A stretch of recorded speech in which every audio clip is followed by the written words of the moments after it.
નમસ્કાર, દિવસભરના તાજા સમાચારોમાં તમારું સ્વાગત છે। તમારી સાથે હું છું પિનલગીરી ગોસ્વામી। સમાચારો વિસ્તારથી જાણીએ એ પહેલા મહત્વના સમાચારો ઉપર એક નજર। નમસ્કાર મિત્રો આજની વિડીયોમાં વાત થશે સારા અલી ખાન મહાદેવની ભક્તિમાં લીન જોવા મળ્યા। ત્યારે આગળ વાત થશે ભાજપ કંસની વંશજ છે તેઓ આ પાર્ટીએ જણાવ્યું છે। ત્યારે આગળ વાત થશે મુંબઈમાં મજા કરી રહી છે પ્રિયંકા ચોપરા। આગળ વાત થશે દિવ્યાંગ મહાકુંભ યોજનાનું આયોજન। ત્યારે વાત થશે ચુડાસમા રાજકારણ અંગે નિવેદન આપીને ચર્ચામાં આવ્યા હતા। આગળ વાત થશે સૂર્યકુમાર યાદવ પણ રણજી ટ્રોફીમાં રમશે। ત્યારે વાત થશે ચુડાસમા હાલ કરાઈ પોલીસ શાળામાં આચાર્ય તરીકે કાર્યરત છે। ત્યારે આગળ વાત થશે ગુજરાતમાં વીજ પુરવઠામાં 4 વર્ષમાં 28% વધારો થયો છે। આગળ વાત થશે વરુણ ચક્રવર્તીની લાગી છે લોટરી। ત્યારે વાત થશે અમદાવાદમાં 2 દિવસ પાણીનો કાપ। ત્યારે વાત થશે યુસીસીના એલાન બાદ હર્ષ સંઘવીનું મોટું નિવેદન સામે આવ્યું છે। આગળ વાત થશે નક્સલવાદીઓએ 2 ગ્રામજનોની હત્યા કરી છે। હવે મિત્રો સમાચારો વિસ્તારથી। છત્તીસગઢના બીજાપુર જિલ્લામાં નક્સલીઓએ 2 ગ્રામજનોની હત્યા કરી હતી। પોલીસે જણાવ્યું હતું કે આ ઘટના સોમવારે રાત્રે તોરેમ પોલીસ સ્ટેશન વિસ્તારના બુગાડી ચેરુ ગામમાં બની હતી। પ્રાથમિક માહિતી અનુસાર અજાણ્યા નક્સલીઓએ 2 ગ્રામજનોની ગોળી મારીને હત્યા કરી, જેમની ઓળખ કરમ રાજુ અને માધવી મુન્ના તરીકે થઈ છે। એક પોલીસ અધિકારીએ જણાવ્યું છે કે બંનેનું ઘટના સ્થળે મૃત્યુ થયું છે। મિત્રો અન્ય મહત્વના સમાચારની વાત કરીએ તો યુસીસીના એલાન બાદ હર્ષ સંઘવીનું મોટું નિવેદન। અશાંત ધારા અંગે ગૃહ રાજ્યમંત્રી હર્ષ સંઘવીએ સ્પષ્ટતા કરી છે કે યુસીસીની અશાંત ધારા કાયદાને કોઈ અસર નહીં થાય। ગૃહ રાજ્યમંત્રીએ જણાવ્યું છે કે અશાંત ધારા અને યુસીસી કાયદાને કોઈ સંબંધ નથી। અશાંત ધારા ધર્મના આધારે નથી, જે તે સમયે સર્જાયેલી સ્થિતિને ધ્યાનમાં રખાય છે। ધર્મના આધારે વિભાજિત નથી કરાયું, ઘટનાઓના આધારે કાયદે લાગુ કરાયો છે। ગુજરાત બીજું રાજ્ય છે જ્યાં યુસીસીનો અમલ કરવામાં આવશે। મિત્રો અન્ય મહત્વના સમાચારની વાત કરીએ તો અમદાવાદમાં 2 દિવસ પાણીનો કાપ।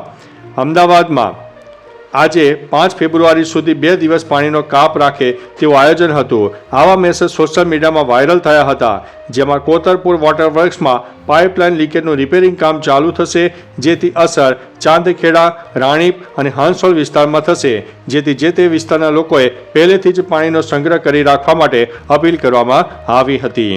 મિત્રો અન્ય મહત્વના સમાચારની વાત કરીએ તો વરુણ ચક્રવર્તીની લાગી છે લોટરી।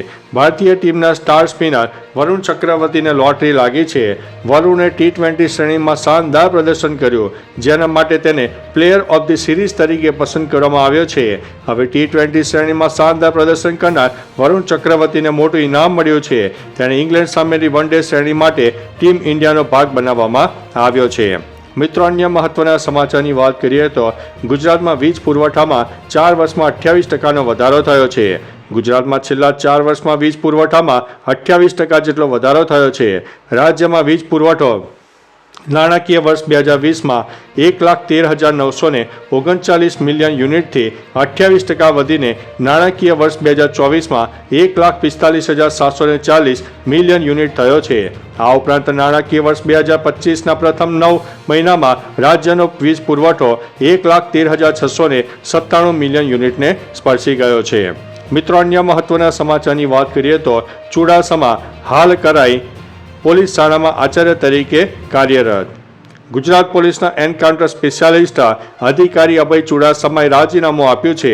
તેઓ 1998ની બેચના આઈપીએસ અધિકારી હતા।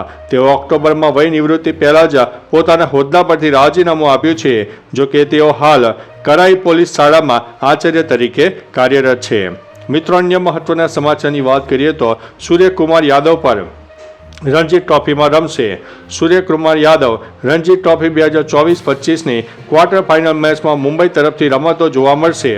સૂર્યા ઉપરાંત શિવમ દુબેને પણ ક્વાર્ટર ફાઇનલ માટે મુંબઈની 18 સભ્યોની ટીમમાં સામેલ કરવામાં આવ્યો છે। મુંબઈ અને હરિયાણા વચ્ચેની ક્વાર્ટર ફાઇનલ મેચ 8 ફેબ્રુઆરીથી લાહાલીના ચૌધરી બંસીલાલ સ્ટેડિયમ ખાતે રમાશે। નબળા પ્રદર્શનથી ઝઝૂમી રહેલા રોહિત શર્મા અને વિરાટ કોહલી પણ આ વખતે રણજી રમ્યા છે। મિત્રો અન્ય મહત્વના સમાચારની વાત કરીએ તો ચુડાસમા રાજકારણ અંગે નિવેદન આપીને ચર્ચામાં આવ્યા હતા। સુરેન્દ્રનગરના વઢવાણમાં કારડિયા રાજપૂત સમાજના શૈક્ષણિક સંકુલના ખાતમુહૂર્તના કાર્યક્રમમાં આઈપીએસ અભય ચુડાસમાએ રાજકારણમાં કારડિયા સમાજના સ્થાનને લઈને નિવેદન આપીને ચર્ચામાં આવ્યા.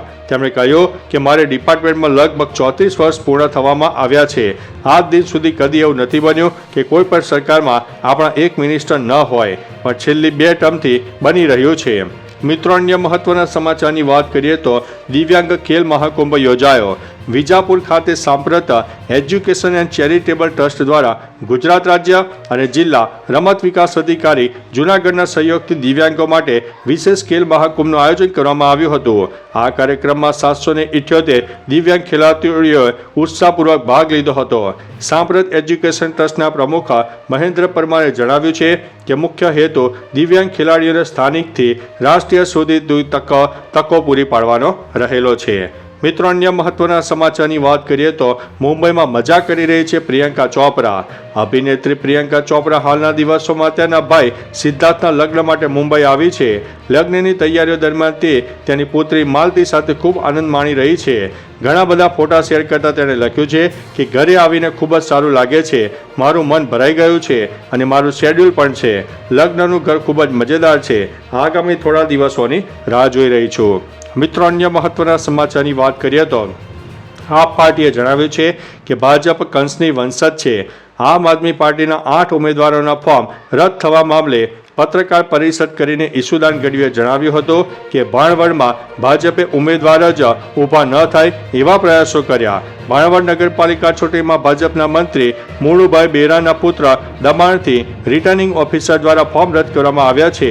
પુરાવાના નાશ પણ કરવામાં આવ્યા છે. ભાજપવાળા કંસના વંશજ છે, કોઈના સગા નથી. મિત્રો, અન્ય મહત્વના સમાચારની વાત કરીએ તો સારા અલી ખાન મહાદેવની ભક્તિમાં લીન જોવા મળી રહી છે. બોલિવૂડ અભિનેત્રી સારા અલી ખાન ખૂબ જ ધાર્મિક છે.